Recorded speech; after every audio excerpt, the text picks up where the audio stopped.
असतो मा सद्गमय तमसो मा ज्योतिर्गमय मृत्युर्मा अमृतंगमय ఓం శాంతి శాంతి శాంతి శాంతి.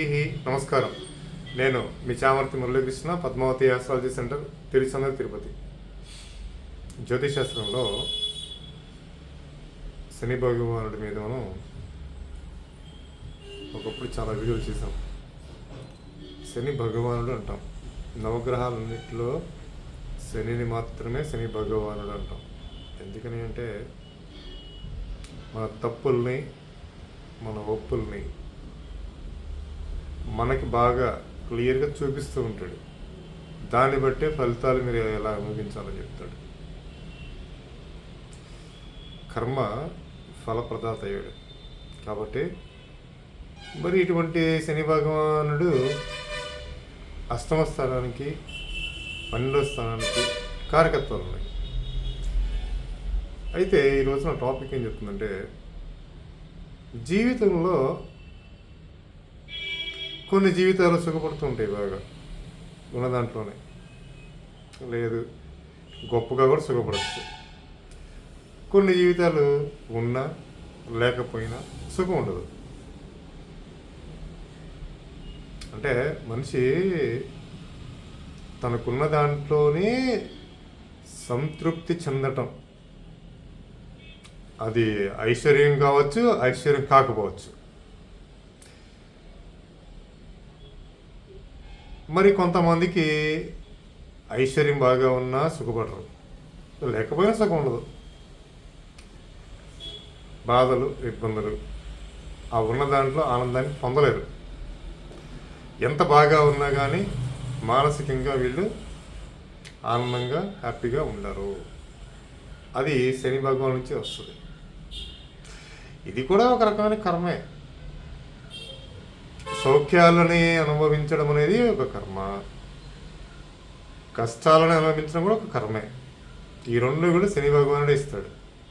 ఒక పెద్ద అధికారం ఉన్న మనిషికి మనశ్శాంతి ఉండకపోవచ్చు. ఒక చిన్న అధికారంలో ఉన్న వ్యక్తికి బాగా మనశ్శాంతి ఉండొచ్చు.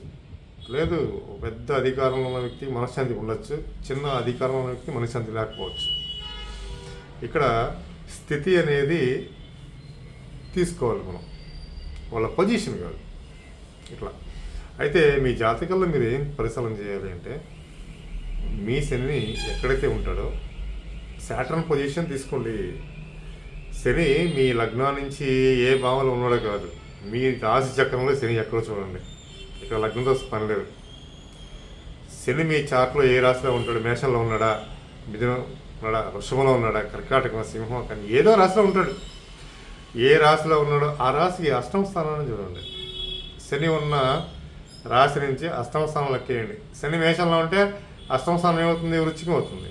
ఆయన వృషభంలో ఉంటే ధనుసు అవుతుంది. మిథునంలో ఉంటే ఆయన రాశి అవుతుంది అష్టమ స్థానం, కాంకరం. కర్కాటకంలో కూడా ఆయనది అయింది మళ్ళీ ఆ కుంభరాశి. సింహంలో ఉంటే అష్టమ స్థానం ఏమవుతుంది? ధనుసు, మీనం అవుతుంది. కన్యలో ఉన్నప్పుడు ఏమవుతుంది? మేషరాశి అవుతుంది. తులలో ఉంటే మళ్ళీ వృషభ రాశి అవుతుంది. వృశ్చికంలో ఉంటే మిథున రాశి అవుతుంది. అదే శని కనుక ధనుసులో ఉంటే కర్కటక రాశి అష్టమ స్థానం అవుతుంది. అదే మీకు శని మకరంలో ఉంటే సింహరాశి అష్టమ స్థానం అవుతుంది. కుంభంలో ఉంటే కన్యారాశి అష్టమ స్థానం అవుతుంది. మీనంలో శని ఉంటే తులరాశి అష్టమ స్థానం అవుతుంది. ఇట్లాగా శని ఎక్కడైతే ఉంటాడో అక్కడ నుంచి అష్టమ భావం ఏంటో చూడండి, అష్టమ స్థానం చూడండి. ఈ అష్టమ స్థానాన్ని ఏ గ్రహము చూడట్లేదు, అక్కడ ఏ గ్రహాలు లేవు అంటే వీళ్ళు జీవితంలో బాగానే సుఖపడతారు, మంచి పొజిషన్కి వస్తారు. వీళ్ళు జీవితంలో ఉన్నటువంటి విశేష కర్మలు వీళ్ళని టాప్ ఆర్డర్లో కూర్చోబెడతాయి.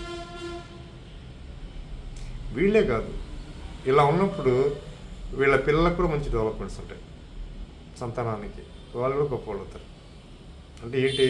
శనికి అష్టమ స్థానంలో ఏ గ్రహాలు ఉండరాదు, శని నుంచి అష్టమ స్థానాన్ని ఏ గ్రహాలు చూడరాదు, ఒంటరిగా ఉండాలి భావం. ఇది ఒక పాయింట్. ఇది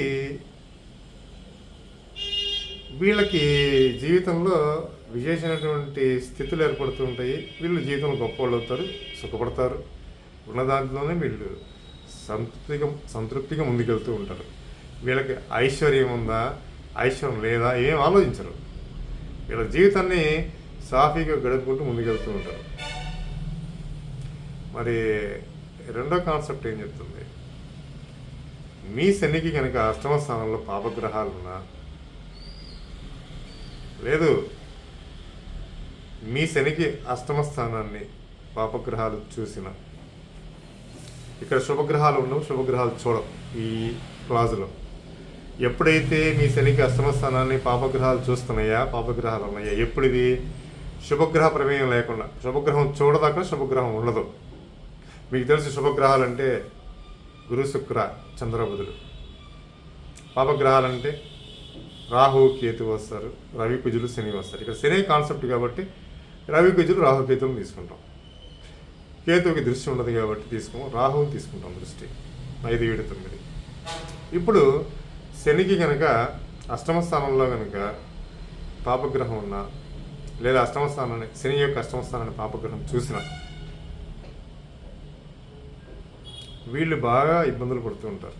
వీళ్ళకి సుఖం ఉండదు, జీవితంలో ఎక్కువ కష్టాలు పడుతుంటారు. వీళ్ళకి అన్ని సమృద్ధిగా ఉన్నా కూడా వీళ్ళకి మనశ్శాంతి ఉండదు. ఏమీ లేకపోయినా కూడా ఉండదు. ఏమీ లేనప్పుడేమో ఏమీ లేదని ఉంటుంది, అన్నీ ఉన్నప్పుడేమో అన్నీ ఉన్నా కూడా దాంట్లో ఆస్వాదించడంలో ఇబ్బంది పడుతూ ఆ ఉన్న స్థితిని అనుభవించలేరు. ఇలా లైఫ్ అంతా అట్లాగే ఉంటుంది ఇంచుమించుగా. ఇది సెకండ్ కేటగిరీ. ఇంకా థర్డ్ కేటగిరీ చాలా పవర్ఫుల్ కేటగిరీ. అది వాళ్ళు ఎవరంటే శనికి అష్టమ స్థానంలో శుభగ్రహాలు ఉండాలి, లేదా శుభగ్రహాలు చూస్తూ ఉండాలి అష్టమ స్థానాన్ని. మీ శని నుంచి అష్టమ స్థానంలో శుభగ్రహం ఉన్నా, లేదా అష్టమ స్థానాన్ని శుభగ్రహాలు చూస్తున్నా. శుభగ్రహాలు అంటే ఏంటి? గురువు, శుక్రుడు, చంద్రబుధులు. వీళ్ళ నలుగురిలో ఎవరైనా ఒకళ్ళు మీకు శనికి అష్టమంలో ఉన్నా, లేదా మీ శని యొక్క అష్టమ స్థానాన్ని చూస్తున్నా, అష్టమంలో శుభగ్రహాలు ఉండి మళ్ళీ అష్టమ స్థానాన్ని శుభగ్రహాలు చూస్తుంటే గొప్ప యోగం ఇది. ఇలా చెప్పినట్టు కేటగిరీస్ని మించిన కేటగిరీ ఇది. ఒక వాస్తవం చెప్పాలంటే ఇట్లాంటి కాన్సెప్ట్ తీసుకున్నప్పుడు ఏంటంటే వీళ్ళు ఏదో కర్మని అనుభవించాలని పట్టరు భూమి మీద. అష్టమంలో శనికి శుభగ్రహాలు ఉండి, శని యొక్క అష్టమ స్థానాన్ని లేదా శుభగ్రహం చూసిన, గ్రహం ఉన్నా లేదా శుభగ్రహం చూసిన, ఏదో ఒకటి లేదా రెండు కూడా ఉండొచ్చు. వీళ్ళకి కర్మలు అంటూ ఏమీ ఉండవండి. వీళ్ళు ఏదో స్పెషల్ టాస్క్ అంటాం, ఏదో జనాలకు మంచి చేయడానికో లేకపోతే ప్రజలకు మంచి చేయడానికి పడుతుంటారు అన్నమాట వీళ్ళు ఎక్కువగా. వీళ్ళ టాస్క్ ఏంటంటే వీళ్ళు కర్మ విషయాల్లో విశేషమైన ఫలితాలను పొంది వీళ్ళు ప్రజలకు మంచి చేస్తూ ఉంటారు ఎక్కువగా. వీళ్ళు అత్యంత స్థితి కలిగి ఉంటారు. వీళ్ళకి మనోబలం ఎక్కువగా ఉంటుంది. వీళ్ళకి ఆలోచనలు కూడా అందరికీ కూడా అనుకూలంగా ఉంటాయి. వీళ్ళు ఏది చెప్పినా కూడా అందరూ కూడా దాన్ని పాటించడంలో మంచి లాభాన్ని, ఆనందాన్ని పొందుతారు. మరి ఇట్లాంటి జాతకాలు ఎలా ఉన్నాయో అనేది మనం పరిశీలన చేసుకోవాలి. శనికి అష్టమంలో శుభగ్రహం ఉంది, లేదు శనికి అష్టమ స్థానాన్ని శుభగ్రహాలు చూస్తున్నాయి. శనికి అష్టమంలో ఒక శుభగ్రహం ఉన్నా, లేదా శని యొక్క అష్టమ స్థానాన్ని ఏదైనా ఒక శుభగ్రహం చూస్తూ ఉంటే, శనికి అష్టమంలో పాపగ్రహాలు ఉన్నా పాపగ్రహం చూసినా ఏం కాదు. ఇందా చెప్పుకున్నాం కదా, శనికి అష్టమ స్థానంలో పాపగ్రహాలు ఉండి, లేదా శని యొక్క అష్టమ స్థానం పాపగ్రహాలు చూస్తుంటే, ఎటువంటి శుభగ్రహం యొక్క స్థితి లేకపోతే అప్పుడు ఇబ్బందులు ఎక్కువగా ఉంటాయి. ఇట్లాగా శనికి అష్టమంలో పాపగ్రహాలు ఉన్నా, శని యొక్క అష్టమ స్థానాన్ని పాపగ్రహాలు చూసినా, ఇలాంటి కండిషన్లో కనుక శని యొక్క అష్టమ స్థానాన్ని శుభగ్రహం ఉన్నా, శుభగ్రహం చూసినా పాపగ్రహాలు ఇబ్బంది పెట్టవు. ఇది కాన్సెప్ట్ అన్నమాట. ఈ 3 విధానాల్లో అత్యంత బలమైనటువంటి కాన్సెప్ట్ ఏంటంటే శుభగ్రహాలు ఉండటము, చూడటం.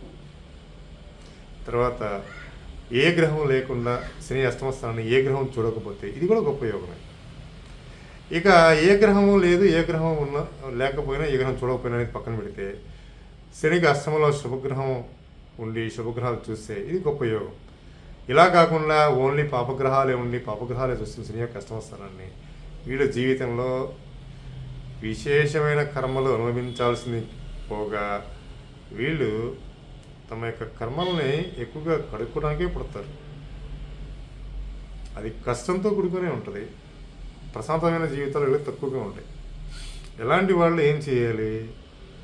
ఎవరికైనా శనికి అష్టమంలో కనుక పాపగ్రహాలు ఉన్నా, శని యొక్క అష్టమ స్థానాన్ని పాపగ్రహాలు చూస్తూ ఉండి ఎటువంటి శుభగ్రహ దృష్టి శుభగ్రహ స్థితి లేకపోతే వీళ్ళు వృద్ధులకి మంచి చేస్తూ ఉండాలి, పిల్లలకి మంచి చేస్తూ ఉండాలి. పశుపక్షాదులు జంతువులకి ఆహారం ఇస్తూ ఉండాలి, వాటిని హింస పెట్టకూడదు, వాటిని చంపకూడదు, వృద్ధులకి సహాయం చేస్తూ ఉండాలి, చిన్నపిల్లలకి మంచి చేస్తూ ఉండాలి, వాళ్ళకి ఇబ్బంది కలిగించకూడదు. ఇట్లాంటివి చేస్తూ ఉంటే మీకు అష్టంలో శని యొక్క స్థితికి అష్టంలో పాపగ్రహం ఉన్న శని యొక్క అష్టమ స్థానాన్ని పాపగ్రహం చేసిన ఇబ్బందులు రావు. ఇంకా చేసి చూడండి. ఇవాళ మనం చెప్పుకున్న టాపిక్ ఏంటి, ఇలాంటి స్థితి ఒకటి ఉంది, ఎంతోమంది ఇబ్బందులు పడుతున్నారు కాబట్టి వాళ్ళ కోసం ఈ వీడియో చేసింది. మీరు నేను చెప్పిన ఈ పరిహారాలు చేయండి, మీకు శని అనుగ్రహం పొంది జీవితంలో సుఖం అంటే ఏంటో తెలుస్తుంది, సుఖపడతారు. మళ్ళీ ఇక్కడ ఒక ఆలోచన రావచ్చు, మేము పసిపిల్లలకి మంచి చేస్తాము, వృద్ధుల్ని కాపాడుతాము, వాళ్ళకి కూడా పెద్దవాళ్ళకి గౌరవం ఇచ్చి వాళ్ళకి ఏం కావాలో చేస్తాము, పశువులకి పక్షులకి వీటికి ఆహారం ఇస్తూ ఉంటాం, ఇచ్చి మరి ఏమన్నా తప్పులు చేస్తూ ఉంటే మరి మాకేమన్నా ఇబ్బంది ఉంటుందా? ఇది ఎలాంటిదంటే కుండకి బెజ్జం పెట్టి దాంట్లో నీళ్లు పోయటం, ఎన్ని పోసిన నీళ్లు కింద పోతానే ఉంటాయి. ఏ స్థితి అయితే ఇబ్బంది కలిగిస్తుందో దాని పరిహారం చెప్పుకున్నప్పుడు మనం మంచి పనులే చేయాలి కానీ చెడ్డ పనులు చేయకూడదు. అప్పుడే ఆ పరిహారం మంచి ఫలితాలు ఇస్తుంది. ఇలా తీసుకోవాలి. కాబట్టి మీరు మీ చార్ట్ దగ్గర పెట్టుకొని మీరు ఫస్ట్ పరిశ్రమ చేయాల్సింది ఏంటి, మీ శని ఎక్కడ ఉన్నాడు, మీ శనికి అష్టమ స్థానంలో గ్రహాలు ఉన్నాయా లేవు, ఏ గ్రహము చూడట్లేదు, మంచిదే. లేదు మీ శనికి అష్టమ స్థానంలో పాపగ్రహం ఉంది, లేవు పాపగ్రహాలు లేవు, పాపగ్రహం చూస్తుంది, జాగ్రత్తగా ఉన్నది.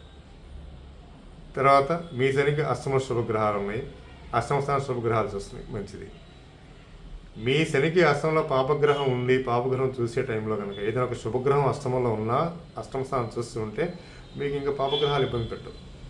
ఉట్టిగా పాపగ్రహాలే ఉండి ఆ అష్టమ స్థానాన్ని పాపగ్రహాలే చూస్తూ ఉన్నప్పుడు ఎటువంటి శుభదృష్టి లేదు, శుభ స్థితి లేనప్పుడు ఇందా చెప్పిన పరిహారాలు చేయాలి.